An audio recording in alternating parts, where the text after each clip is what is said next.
नमस्ते जैन साथियों, मैं प्रशांत शुक्ला आप सभी का आपके अपने YouTube चैनल प्रशांत मैथ्स पे स्वागत करता हूं।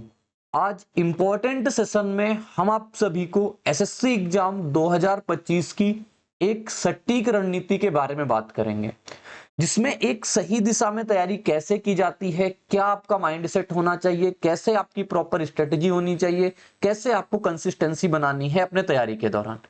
एक एक करके साथी चर्चा करेंगे, वो मैथ की हो, इंग्लिश की हो, रीजनिंग की हो, जीएस की हो या मॉक टेस्ट को लेकर के हो। मेरी जितनी बातें साथी होती हैं आपने देखा होगा, पूरी की पूरी जेन्युइन बातें होती हैं, जितनी यूज होने वाली होती हैं वही होती हैं, यानी कोई भी हाइपोथेटिकल बात नहीं होती कि इतना कर लो उतना कर दो। बिल्कुल लिमिटेड चीजें होती हैं। सीजीएल 2024 के दौरान, मेंस के दौरान मैंने 60 डोज चलाया था, जिसका बहुत अच्छा रिस्पॉन्स रहा। मेरे 27 सिलेक्शन रहे, यानी कि जो मेरे स्टूडेंट या मेरे से कहीं ना कहीं से पढ़ के मेरी थोड़ा सा भी उनके तैयारी में योगदान रहा, तो यानी कि बहुत बेहतरीन तरीके से मैंने कंटेंट डिलीवर किया हुआ है। आज की ये मेरी स्ट्रेटजी वीडियो है और ऐसी वीडियो सिर्फ मेरी आज ही मिलेगी आपको, फिर मेंस के दौरान एक मिलेगी बस। मेरी डेली हर हफ्ते ऐसी स्ट्रेटजी वीडियो नहीं आती है। एक एक करके साथ ही बात करेंगे। जैसे सबसे पहले हम बात करेंगे इन तीन चीजों के बारे में, जिससे सबसे पहले हम स्ट्रेटजी डिस्कस करेंगे, फिर माइंडसेट क्या होना चाहिए, फिर हमारी कंसिस्टेंसी कैसे मेंटेन होनी चाहिए। फर्स्ट ऑफ ऑल डिस्कस करते हैं मैथ को लेकर के साथी। अब जैसे कि हमारे पास सबसे पहले सीजीएल का एग्जाम जो है वो 20 जून के बाद है, 20 जून के बाद है, ठीक। और अभी अपने पास जो मार्च चल रहा है, यानी मार्च खत्म होने को है, तो आप देखोगे मोटा मोटा आपके पास 90 डेज का वक्त है। अगर कोई ये चाहता है कि आज वो तैयारी स्टार्ट करेगा और सीजल क्रैक हो जाएगा, साथी बहुत मुश्किल है, बहुत मुश्किल है। क्योंकि आपकी लड़ाई किसी उस इंसान से नहीं है जो कि आज तैयारी स्टार्ट किया हो। यहाँ ऑलरेडी पहले से बहुत बड़े बड़े धुरंधर बैठे हुए हैं। मैं किसी को डिमोटिवेट नहीं कर रहा, लेकिन ये हकीकत है कि आप अगर आज से सिर्फ स्टार्ट कर रहे हो, सोचो कि नहीं मैं 90 डेज में क्रैक कर लूंगा, वैसा नहीं हो पाएगा। मतलब बहुत मुश्किल है, ऐसा समझ लो। अब फिर मैंने ये फर्स्ट अटेम्प्ट क्यों लिखा? फर्स्ट अटेम्प्ट ये उनके लिए है जिन्होंने अभी तक कभी सीजीएल नहीं दिया है और उन्होंने लेकिन पूरा सिलेबस कवर कर रखा है। तसल्ली से मेरी बात सुनना, पूरा सिलेबस कवर कर रखा है, ठीक है। उनके लिए क्या चीजें होनी चाहिए? अब जैसे मैथ में जिन्होंने फर्स्ट अटेम्प्ट है, यानी कि जिन्होंने सिलेबस कर रखा है, किसी भी टीचर से कहीं से भी किस प्रकार से कुछ भी हो, और आपकी मॉक में परफॉर्मेंस नहीं हो पा रही, वो मैं लास्ट में डिस्कस कर लूंगा। लेकिन इस वक्त आपकी 90 डेज की मैथ की स्ट्रेटजी क्या होनी चाहिए वो सुन लो सबसे पहले फर्स्ट अटेम्प्ट वालों, ठीक है। 90 डेज में आपकी प्लानिंग ये होनी चाहिए कि आप जिस किसी भी टीचर से पढ़ रखे हो उसके आपके पास नोट्स होंगे विद एनोटेशन फाइल वाले, ठीक। आपको विद एनोटेशन फाइल से आपको दो सेगमेंट में चीजें तोड़ना है। एक तो आपको ये नोट्स विद एनोटेशन फाइल वाले डेली रिवीजन करना है, वो 1 घंटे करो या 1.5 घंटे करो, जैसा आपके पास वक्त हो वो करो। बाकी आपको प्रैक्टिस करना है। प्रैक्टिस भी आप कहां से करोगे? जिस टीचर से आपने पढ़े हो उसकी एक आपकी विदाउट एनोटेशन फाइल दी होगी, उससे आपको प्रैक्टिस करना है। अब प्रैक्टिस आप चैप्टर वाइज नहीं करोगे, वो वक्त जा चुका कि आप चैप्टर वाइज प्रैक्टिस करोगे, पूरा नहीं हो पाएगा प्रीलिम्स के पहले। तो आपको करना यह है, आप 5-5 चैप्टर के चंक बना लो, यानी कि एक ग्रुप बना लो 5 चैप्टर में, ये अर्थमेटिक कितने टॉपिक, 5 चैप्टर में एडवांस के टॉपिक और 5 चैप्टर में ये। और आपकी जैसी स्ट्रेंथ हो, आपकी जैसी वीकनेस हो, आपसे डेली 100 क्वेश्चन सॉल्व हो पाते हैं तो आप 100 क्वेश्चन के हिसाब से बनाओ। आपसे अगर 60 हो पाते हैं 60 क्वेश्चन के हिसाब से, यानी कि 5 चैप्टर आप लोगे, सपोज दैट आपसे 60 क्वेश्चन डेली सॉल्व होते हैं, 60 क्वेश्चन डेली सॉल्व करते हैं, तो इन 5 चैप्टर से आप 12-12 क्वेश्चन डेली सॉल्व करोगे, ठीक है। आपकी कैपेसिटी 100 क्वेश्चन सॉल्व करने की है तो आप 20-20 क्वेश्चन प्रत्येक चैप्टर से ले लो। मतलब आपको ये वाली जो बात सोचनी है ना, इसमें आपको किसी भी प्रैक्टिस सीट टीचर की कवर करने की नहीं सोचनी है कि इतना बुरा मेरे पास बंडल है, इस बंडल को हमें खत्म करना है। बस ये सोचना आपको 90 डेज में ये प्रैक्टिस में रहना है, बस जो आपने मैथ पढ़ी है उसके टच में रहना है। और ये काम बेहद जरूरी है कि आपको नोट्स रिवाइज करना है। बाकी अभी मॉक के बारे में जैसे नीचे लिखा हुआ है सब बता देंगे, ठीक है। इतनी बात हो गई आपके लिए। अब सेकेंड थर्ड अटेम्प्ट या फिर जो रिपीटर है, मतलब जो एक बार दे चुके हैं एग्जाम, जिनका एक बार सिलेबस हो चुका है उनके, लेकिन नंबर वगैरह में दिक्कत आ रही, तो उनको क्या करना चाहिए? देखो, अगर आपने कहीं अच्छे से कोर्स पढ़ रखा है, आपके पास नोट्स हैं, तो आप फोकस करो कि उन नोट्स को रिवाइज करो। जो भी आपके किसी भी टीचर के हो, जिस किसी भी एनीवन, आप उसके नोट्स रिवाइज करो। पहली प्रायोरिटी आपकी ये होनी चाहिए। और फोकस आप प्रैक्टिस पे करो। ठीक, पिनाकल की आप बुक लगाओ या उस टीचर की सीटें हैं वो आप सॉल्व करो, कैसा भी है। नहीं तो अगर आप ये चाहते हो, आप फ्रस्ट्रेट हो चुके हो काफी ज्यादा, आपके पास कुछ भी नहीं है देखने को सामने कि हमारे किसी टच में रहे, तो कोई भी यूट्यूब पे प्लेलिस्ट आपको मिल जाए या फिर किसी भी टीचर का पेड कोर्स हो जिसमें सिर्फ या तो 90 या 90 और 100 के बीच के लेक्चर हो, यानी अगर इतने लेक्चर में वो कंप्लीट अरिथमेटिक और एडवांस करवा पा रहा है साथी, तो आप उसका बैच या तो यूट्यूब पे प्लेलिस्ट हो तो वहां से निपटा लो, अगर पेड कोर्स है तो उसका पेड कोर्स भी आप यूज में ले सकते हो। ठीक है, क्योंकि आपका इंपॉर्टेंट ज्यादा टाइम है ना कि अपने पास ये। ठीक, तो अगर यूट्यूब पे प्लेलिस्ट जैसे मेरी 70 डेज की क्रेजी गेटरिंग पड़ी है, आप वहां से 75 डेज है, उसमें सिर्फ अर्थमेटिक है और बाकी चीजें हैं। ठीक है, तो मेरा यही रहता है कि 90 डेज में कंप्लीट चीजें हो जाती हैं। आपको जो भी चीजें जैसे भी आप करना चाहते हो वैसे कर सकते हो। रिवाइज करना है, मैंने बताया ना, किसी भी टीचर से पढ़े हो सबकी विद एनोटेशन फाइल होती है, विदाउट एनोटेशन फाइल होती है। मैक्सिमम टाइम्स आपको रिवाइज करना है विद एनोटेशन फाइल से, जितनी टाइम्स चाहो उतने टाइम्स, मतलब डेली इसमें आपको यूज टू होना है, डेली करना ही करना है। प्रैक्टिस करना है आपको विदाउट एनोटेशन फाइल से। अगर टीचर से पढ़ रहे हो ना तो सिर्फ उसकी ही पीडीएफ आप सॉल्व करना, फिर आप किसी तीसरे रिसोर्स के पास मत जाना कि वीडियो इसकी देखी, सीट दूसरे की लगा रहे हो और किताब तीसरे के लिए रखे हो, ऐसा मत करना। एक ही चीजें आप यूज करना, मैक्सिमम टाइम्स होनी चाहिए, क्योंकि रिवीजन आपका ज्यादा होना चाहिए, यानी कि नई चीजों से ज्यादा। ठीक, अटेम्प्ट करो आप सेक्शनल मॉक, मॉक के बारे में अलग डिस्कशन करेंगे, और आप सेक्शनल मॉक अटेम्प्ट करो। आजकल मैं एक चीज देख रहा हूं, जैसे क्विज वाली बात लिखी हुई ना, आजकल मैं देख रहा हूं स्टूडेंट मैथ भी क्विज से सॉल्व कर रहे हैं। आप एक बात बताओ हमें, क्या किसी टॉपर के इंटरव्यू में आज से पहले आपने कभी सोचा है कि उसने मैथ को क्विज से सॉल्व करके टॉपर बना हो, या उसकी ऑल इंडिया रैंक कुछ भी आई हो, या उसकी मैथ में परफॉर्मेंस बेहतरीन हो पाई हो? साथी, मैथ के टेलीग्राम पे कहीं पे आप क्विज मत सॉल्व करो, आप अपना टाइम लॉस कर रहे हो। 1% का फायदा नहीं होगा, मैं बोल रहा हूं 1% का फायदा नहीं। तो ये मेरा नंबर दिया हुआ है ना, आप कर लो, इस अटेम्प्ट में रिस्क ले लो, फिर जब ना हो पाए, जब आपके हो जाए सपोज डेट, तो आप चैलेंज कर देना मुझे कि नहीं मैं तो करके दिखा दिया हूं। अगर ना हो तो फिर अच्छी बात है, तो मैं तो जो मानता हूं भाई, मैंने जो देखा है, मैंने जो किया है वो बात सत्य है। कहने का मतलब यह है, आप क्विज मत लगाओ। आप 25 क्वेश्चन के अगर क्विज लगाने जा रहे हो तो भाई आपका टाइम लॉस होगा, सबसे पहली बात तो ये। इसमें जो क्वेश्चन गलत होंगे उसका आपको आइडिया भी नहीं होगा, कौन सा क्वेश्चन गलत हुआ, इसमें क्या अप्रोच, आप सीधे सीधे छोड़ देते हो। ठीक, तो इसका क्या फायदा हुआ? जो आपको आ गया तो अच्छी बात है, नहीं आया तो उसके बारे में कोई एनालिसिस नहीं है। इसी के जगह पे अगर आप एक सेक्शनल मॉक लगा लो तो वो आपका एक मॉक आपका एग्जाम हॉल की प्रेशर बनाने को मेंटेन करेगा, टाइम मैनेजमेंट बताएगा, और आपकी कई सारी गलतियां होंगी उसको भी दिखाएगा। तो यहां पे एनालिसिस करो ना, आप बेवजह क्विज के चक्कर में क्यों पड़े हुए? सारे टीचर आज के क्विज देने लग रहे हैं, टेलीग्राम पे क्विज चल रहे हैं, ये मैथ क्विज भाई नहीं होगा। एक मतलब एक बहुत जरूरी बात बता रहा हूं, और एक मतलब कटु सत्य है ये, तो आप समझ लो इस चीज को। तो क्विज मत सॉल्व करना, बाकी आपकी मर्जी जैसा भी हो। कैलकुलेशन अगर आपकी वीक है तो आप डेली 15 मिनट एक्स्ट्रा कर सकते हो। कुछ भी आप रैंडम सा नंबर लिख लिया, 4 6 4 3, ऐसे आपने ऐसे कुछ भी नंबर लिखा, मल्टीप्लाई करा रहे हो, कुछ भी ऐसे कर सकते हो 15 मिनट। अगर आपकी कैलकुलेशन ऑन एन एवरेज है तो आप अरिथमेटिक की जब प्रैक्टिस करोगे, यानी profit and loss percentage solve करोगे, तो वहां से आपकी इसकी प्रैक्टिस होती जाएगी, वो भी एक्स्ट्रा नहीं करना है। ठीक, तो ये मैथ की चीजें हो गई, मैथ की बातें हो गई, तो ये सारी की सारी चीजें मैथ के रिगार्डिंग आपको पता चल गई होंगी। ठीक, इतने से अलावा आपको तीसरा काम नहीं करना है। मत पढ़ना किसी पेड कोर्स के लेने के चक्कर में, कोई आ गया, कोई कहा ये बिल्कुल यहां से सीजीएल प्री क्लियर हो जाएगा, ये हो जाएगा। भाई 90 डेज हैं सिर्फ, और कोर्स 450 लेक्चर में लोगों कंप्लीट होता है, तो इस वहम में बिल्कुल मत आना। अगर आपको 2026 के लिए प्रिपेयर करना है तो आप जा सकते हो, नहीं तो उस टीचर को आप प्रेफर करना जिसके YouTube पे प्लेलिस्ट ही 90 वीडियोज की हो, या उसका पेड कोर्स 100 वीडियोज के अंदर का हो, वो आप उनका लेना, जाके उनसे आप पढ़ाई करना, उनके आप टच में रहना, उनसे आप अपनी गाइडेंस लेना, उनको ही आप उन पे ही ट्रस्ट करके आप पढ़ाई करना। तो ये आपकी सिलेक्शन में हेल्प करेगा। 3 चीजें बताई, किसी से भी पढ़ रखे हो उसके नोट से पढ़ लो, उसी की आप प्रैक्टिस शीट सॉल्व कर लो, मैक्सिमम टाइम बस उसके नोट्स रिवाइज कर लो। 3 चीजों के अलावा चौथी चीज नहीं होती है। क्विज कभी मत सॉल्व करना, सेक्शनल मॉक अटेम्प्ट कर लेना, बात इतने में मैथ सिमट जाएगी। आप 90 डेज करके तो देखो, मतलब 1 महीने भी करोगे ना, ये नंबर दिया हुआ इस पे आप व्हाट्सअप कर देना कि भैया इंप्रूवमेंट होता हुआ दिखा मुझे, मत फंसो इन चक्करों में कि यहां से वो सॉल्व करेंगे, वहां से वो सॉल्व करेंगे, साथी कुछ नहीं होता। एक चीज अगर आप 10 बार करोगे ना, दिमाग में वो छपेगी, ना कि 10 बार एक, ना कि 10 चीजें आप 10 बार करोगे उससे दिमाग में आएगा। समझ रहे हो मेरी बात को? तो ये तो मैथ के लिए मैंने बता दिया। रीजनिंग में काफी लोगों को डाउट आता है, रीजनिंग में क्या करें? जैसे देखो, सबसे पहले आप एक सेक्शनल मॉक अटेम्प्ट करो, एक या दो जितने हो, और उसको एनालिसिस करो, बहुत अच्छे से एनालिसिस करो, ठीक?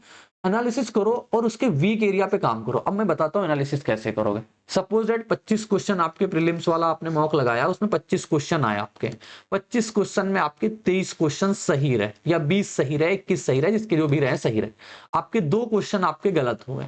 अब 2 क्वेश्चन में एक क्वेश्चन आपका सिलॉक का रहा, एक क्वेश्चन मान लो आपका एनोलॉजी का गलत हो गया, कुछ भी ऐसा गलत हो गया। तो सिलॉक को अगर आपका गलत हुआ है ना, तो आपको बिना किसी टाला मटोली के YouTube पे जाना है। आपको कहां जाना है? YouTube पे।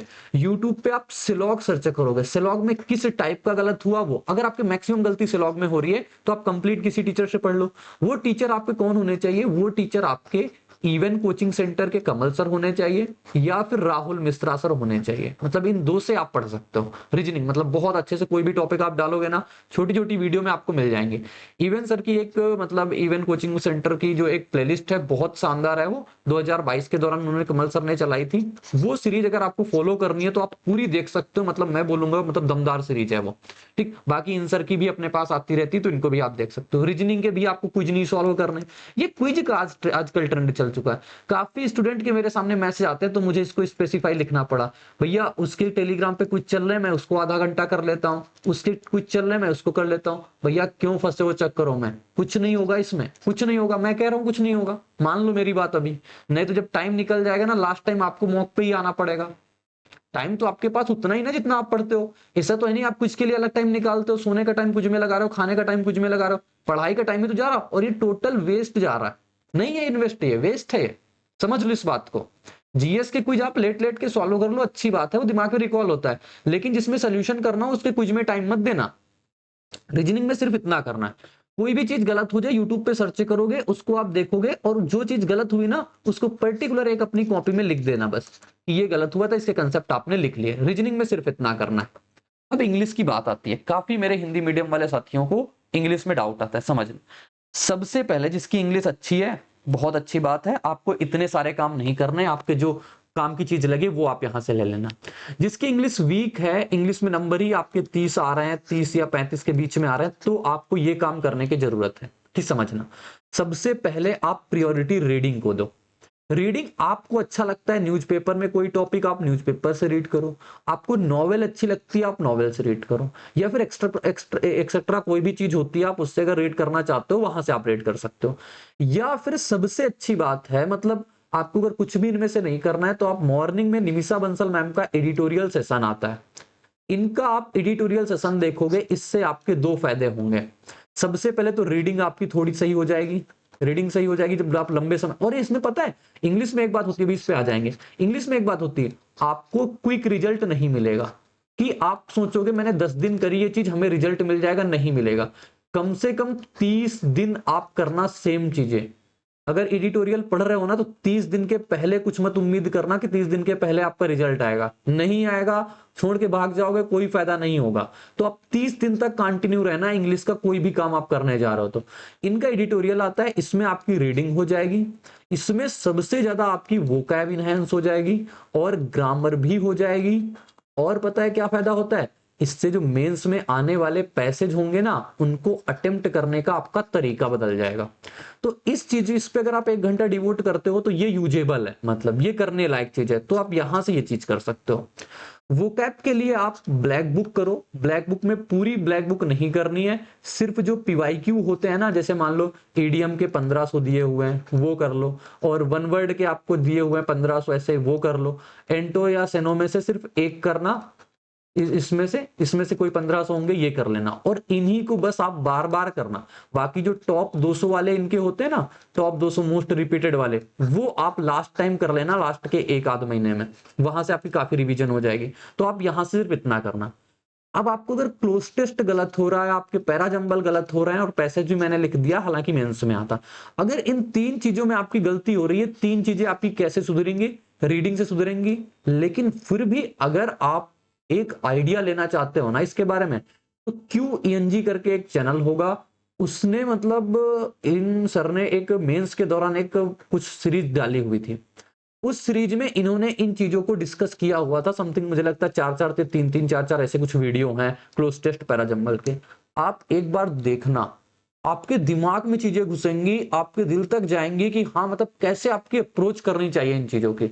हालांकि आपको कंसेप्ट पहले से पता होना चाहिए, लेकिन इनका जो तरीका है ना वो आपको समझ में आएगा, अटेम्प्ट करने का आपका नजरिया बदलेगा तो आपको चीजें अच्छी लगेंगी। ठीक है, फ्रेजल वर्ब आपकी गलत होती है, फिक्स पोजीशन में दिक्कत में आती है। रानी मैम की मैराथन पड़ी हुई है यूट्यूब पे, रानी मैम की आप मैराथन से कर सकते हो फ्रेजल वर्ब और फिक्स्ड पोजीशन। अगर आपको प्रैक्टिस करनी है कि नहीं, कोई बुक आपको पिनाकल नहीं सॉल्व करनी, कुछ नहीं करना, अगर आपको प्रैक्टिस करनी है तो QENG सर की एक प्रैक्टिस सीरीज कोई चल रही है, अभी भी चल रही है, मैंने देखा, उनकी आप कर सकते हो। जो भी उनकी वीडियो आती है छोटी मोटी आप देखते रहो। ठीक, और अमन वशिष्ठ सर की एक सीरीज है, मतलब अमन वशिष्ठ सर की एक चैप्टर वाइज सीरीज है, आप इसको भी एरर वगैरह के लिए, इंप्रूवमेंट वगैरह के लिए इस सीरीज को भी फॉलो कर सकते हो। ये पूरी की पूरी प्लेलिस्ट है, ये पूरी की पूरी प्लेलिस्ट है। आप में से जो भी देख रहे हो, अगर दिक्कत आए तो आप मुझे इस नंबर पे व्हाट्सअप कर देना, मैं भी प्रोवाइड करा दूंगा, और ज्यादा कमेंट आएंगे तो मैं इसमें भी पिन करवा दूंगा सीरीज। ठीक है, ग्रामर के आपको अगर ग्रामर रिवाइज करते रहना है, पूरी ग्रामर बार बार किसी बुक से नहीं पढ़ना है, सिर्फ रानी मैम के 60 रूल आपको मल्टीपल टाइम्स करने हैं। एक बार खत्म हो जाए दोबारा स्टार्ट कर दो, दोबारा खत्म हो जाए दोबारा स्टार्ट कर दो, आप स्टार्ट कर दो। क्विज इसके भी नहीं सॉल्व करना है। पता नहीं मुझे क्विज से, आप बोलो क्विज से आपको क्या एलर्जी है, मुझे एलर्जी नहीं है साथी, इसका रिस्पॉन्स सही नहीं है, बस इसका रिस्पॉन्स सही नहीं है। आप जीके के क्विज का सॉल्व करोगे उसका रिस्पॉन्स है, लेकिन इनका रिस्पॉन्स नहीं है, मैं नहीं मानता इनका रिस्पॉन्स है। क्योंकि यहां पे जो गलतियां होंगी ना, वो गलतियां आपको नोट डाउन करनी है, वो गलतियों को आपको एनालिसिस करना है, वो यहां पे आपसे नहीं हो सकता क्विज से। ठीक, तो इसके भी आपको कुछ नहीं सॉल्व करना है, बस इतनी बातें आप इंग्लिश में रखो। मॉक के बारे में भी सबका मॉक बताएंगे, वो तो तब डिस्कस कर लेंगे। तो इंग्लिश के बारे में आपकी इतनी चीजें होनी चाहिए। ठीक है, समझ में आ गई बात? कोई डाउट हो तो आप मुझे बताना, सीधे मैं आपको समझाऊंगा, मैं आपको बताऊंगा। लेकिन 2025 में आप ऐसी कोई गलती मत करना जिससे आप प्रीलिम से ही बाहर हो जाओ। ठीक है, चलो देखो, अब आता है जनरल अवेयरनेस, सबसे ज्यादा दिक्कत देने वाली चीज। जनरल अवेयरनेस में हम मानता हूं एक कैटेगरी के बच्चे, सिर्फ एक कैटेगरी के बच्चे की होते ही एक कैटेगरी के, किसी को बहुत ज्यादा आता है किसी को कम आता है, ऐसा कुछ नहीं होता। जीएस में सब एक कैटेगरी। अब देखो करना क्या है, जैसे सपोज दैट आपने किसी टीचर से पढ़ा, किसी भी टीचर XYZ से पढ़ा, उसके आपके पास नोट्स हैं, और आपने वीडियो लेक्चर, अब आपके एंड हो जाने चाहिए, वीडियो लेक्चर किसी टीचर के नहीं बचने चाहिए। अगर इस वक्त भी आप बैठे कोर्स निपटा रहे हो तो दिक्कत है। ठीक, आपके पास नोट्स हैं, आप नोट्स कंप्लीट करो, नोट्स रिवाइज करो, नोट्स रिवाइज करो। आप ये काम कर सकते हो, या फिर साथी अगर आपको सब चीज आप कर चुके हो तब भी आपको बने रहना है इसमें, तो आप FRB परमार सर की यूट्यूब पे FRB सीरीज, इसको यूज कैसे करना है वो समझना। आप ये जो इनकी FRB की पीडीएफ्स हैं सारी की सारी इनके टेलीग्राम चैनल पे ही आपको मिलेंगी। तो आप परमार सर के टेलीग्राम चैनल से FRB की कंप्लीट पीडीएफ लोगे और इसका प्रिंट लोगे, आपको प्रिंट लेना होगा। यूट्यूब पे जाओगे, सपोज दैट आपने पॉलिटी की FRB खोली, पॉलिटी के FRB का पहला लेक्चर आपने देखा, शायद 20 मिनट में 25 मिनट में जो भी हो आपने देख लिया। इस लेक्चर को देखने के बाद आपको क्या करना है, ऐसे नहीं वन गो में आप सारे के सारे लेक्चर निपटाते, निपटाने वाला काम मत करो, आप डाइजेस्ट करने वाली चीज करो। आपने लेक्चर देखा, इसके बाद जो प्रिंट ले रखे हो ना, इसको स्पाइरल करके पूरा एक में कर लेना। ठीक, तो यहाँ पे आप जैसे एक लेक्चर देखा, उस एक लेक्चर में जितनी चीजें रही वो यहाँ पे तो है ही है, इसको आप तुरंत रिवाइज करो, तुरंत फिर से पढ़ो अपने मन से। फिर से अपने मन से पढ़ने से एक फायदा होगा ना, मान लो लेक्चर में आपका कहीं फोकस नहीं रह पाया एक चीज पे, तो नोट्स में मिल जाएगी, तुरंत आपकी रिवीज हो जाएगी। और मैक्सिमम टाइम ये कर लोगे ना, तो सारी चीजों की आपकी जो चीजें रहेंगी उसको ये कंपेंसेट करेगा। समझ रहे हो मेरी बात को? बहुत अच्छी चीज है FRB, मतलब बार बार आप कर लो, बार बार कर लो ना, तो आपके दिमाग में पॉइंट वो हिट करते जाएंगे, समझ में आते जाएंगे। लेकिन किसी भी चीज को मल्टीपल टाइम्स पढ़ना है, एक बार पढ़ के आप रिजल्ट की उम्मीद मत करना साथी। बार बार करोगे तो बार बार आपको आएंगी चीजें। ठीक, और एक सेक्शनल मॉकअप जरूर दो, एक सेक्शनल मॉकअप जरूर दिया करो जीके का। ठीक, इसका सेक्शनल मॉक दो, और अगर कोई क्विज, अगर इसकी बेहतरीन क्विज हो, मुझे लगता है परमार सर ही देते हैं क्विज, तो आप इनकी क्विज कर सकते हो, नहीं तो आप इसका एक सेक्शनल मॉक दो। और सेक्शनल मॉक देने के बाद 25 क्वेश्चन में जितने क्वेश्चन आपके करंट के हों वो आपके गलत हुए सही हुए उसको हटा देना, उसका कोई एनालिसिस आपको नहीं करना।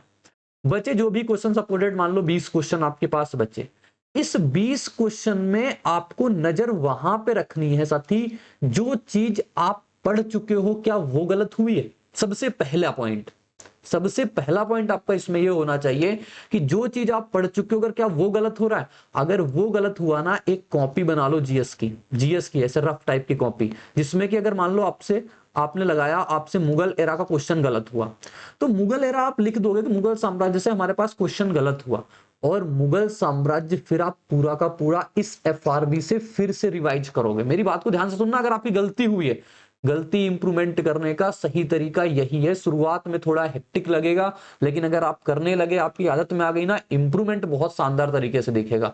मैंने खुद किया हुआ है, मेरा प्रैक्टिकल एक्सपीरियंस है ये चीज करने का, सेक्शनल मॉक अटेम्प्ट करने का, और उससे फिर अपने नोट से पढ़ने का। ठीक है, ये चीज।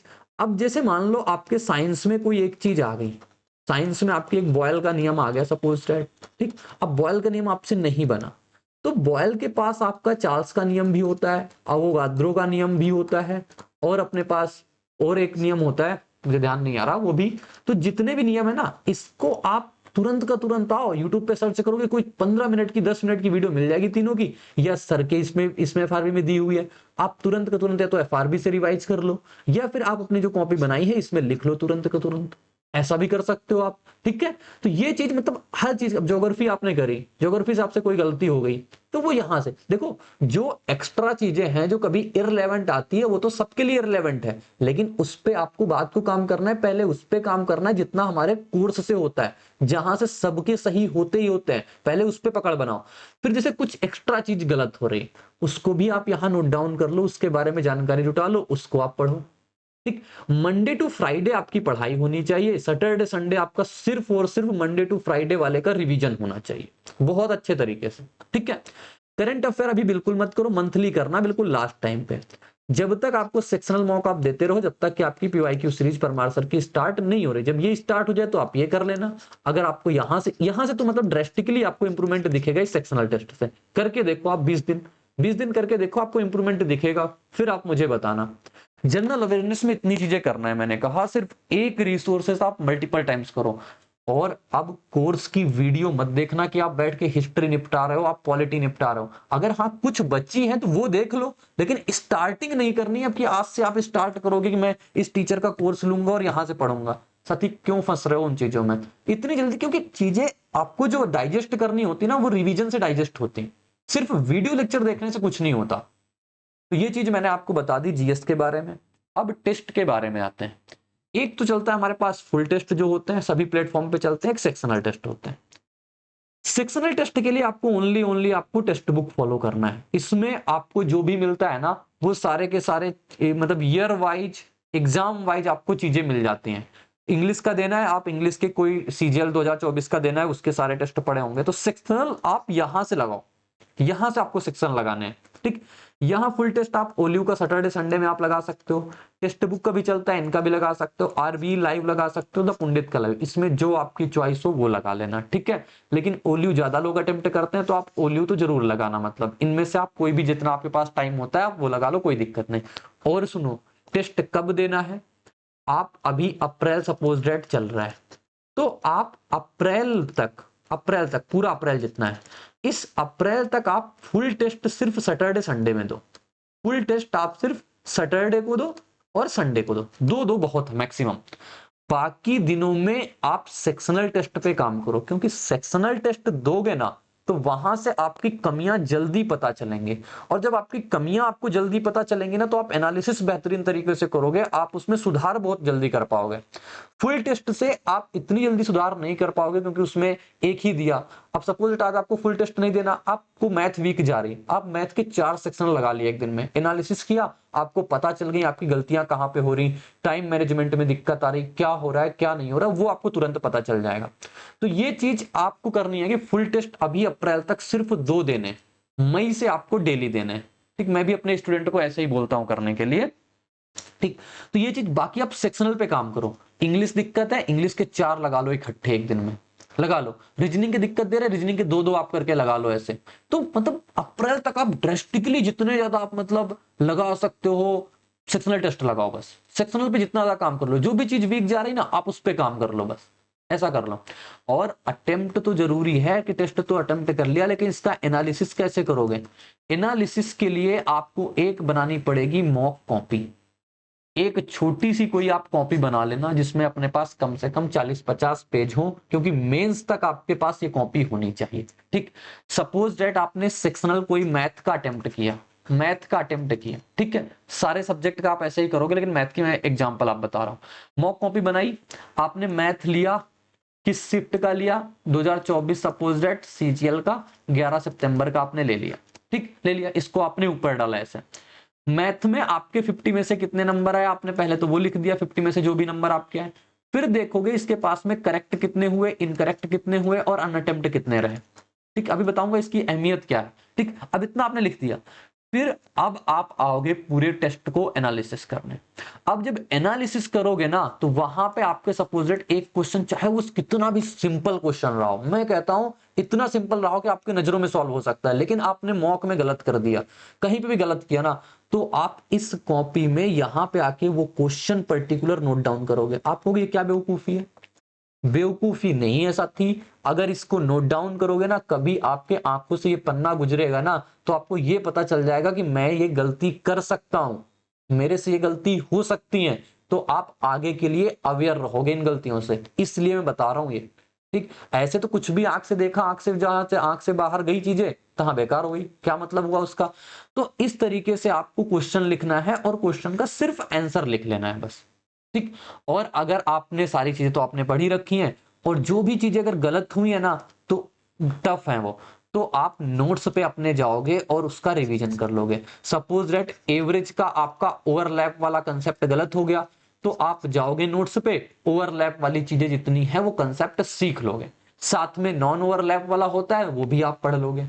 ऐसे आपको मॉक का एनालिसिस करना है। और एक इंपॉर्टेंट बात मॉक को, अगर आपने सपोज सेक्शनल की बात कर रहा हूं, अगर आपने सेक्शनल 9 से 9:30 तक दिया है ना, तो आगे तुरंत ही 9:30 से लेकर के 10 बजे, जितना बजे तक आपका एनालिसिस चले तब तक तुरंत, यानी कि मॉक सबमिट करने के बाद तुरंत ही एनालिसिस करना है। एनालिसिस को नहीं टालना है कि मॉक सुबह दे रहे हो, एनालिसिस कल कर रहे हो, फिर आपने दोबारा मॉक दिया, फिर एनालिसिस परसों कर रहे हो, तो ऐसा काम नहीं करना है। मॉक तुरंत देना है तो एनालिसिस भी तुरंत ही करना है, इतना काम आपको करना है। और एक बात सुनना, काफी लोग ऐसा करते हैं, सपोज डेट फुल मॉक दिया, 120 नंबर 200 में से आ गए, अब ये मॉक का एनालिसिस नहीं करते, ये क्या बात हुई? 120 नंबर आ गए तो क्या आप रेस से बाहर हो गए? आप मॉक का एनालिसिस नहीं करोगे? अरे यही तो वो मॉक है जो आपको बताएगा कि आपकी गलतियां कहां आपने ज्यादा करी, आपका माइंडसेट क्या रहा मॉक को अटेम्प्ट करते वक्त। इसको तो आप जरूर एनालिसिस करो, तुरंत करो, जितनी गलतियां हुई ना मॉक कॉपी में नोट डाउन करो।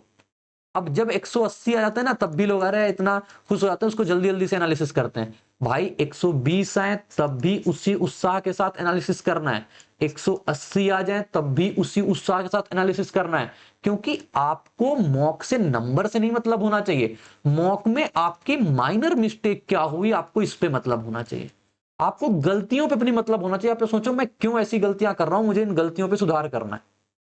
जो गलतियां हुई हैं ये मॉक कॉपी जिंदाबाद है, इसमें आप अपनी गलतियां नोट डाउन करना।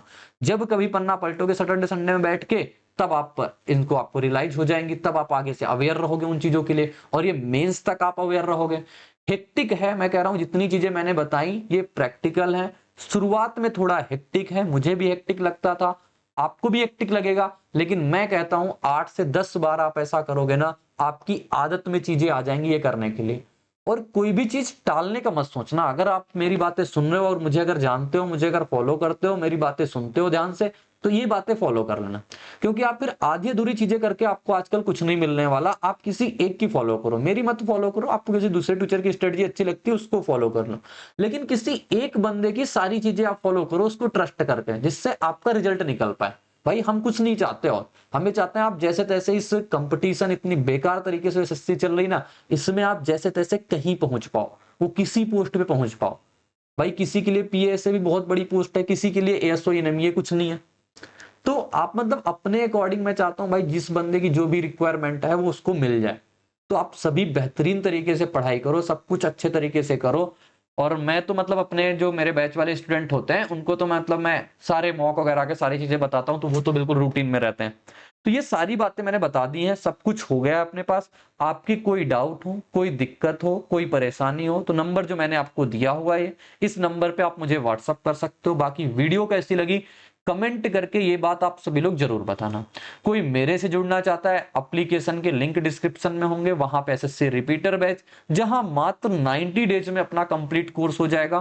15 से 20 मई तक ये अपना पूरा बैच कंप्लीट हो जाएगा, यानी प्रीलिम्स के 1 महीने पहले बेहतरीन रिवीजन का आपको टाइम मिलेगा। ठीक है, तो आप आ सकते हो। फिर आपसे हम मिलेंगे नेक्स्ट वीडियो में इसी उत्साह और उमंग के साथ। तो बने रहना मेरे साथ। बाय बाय, जय हिंद, टेक केयर, धन्यवाद।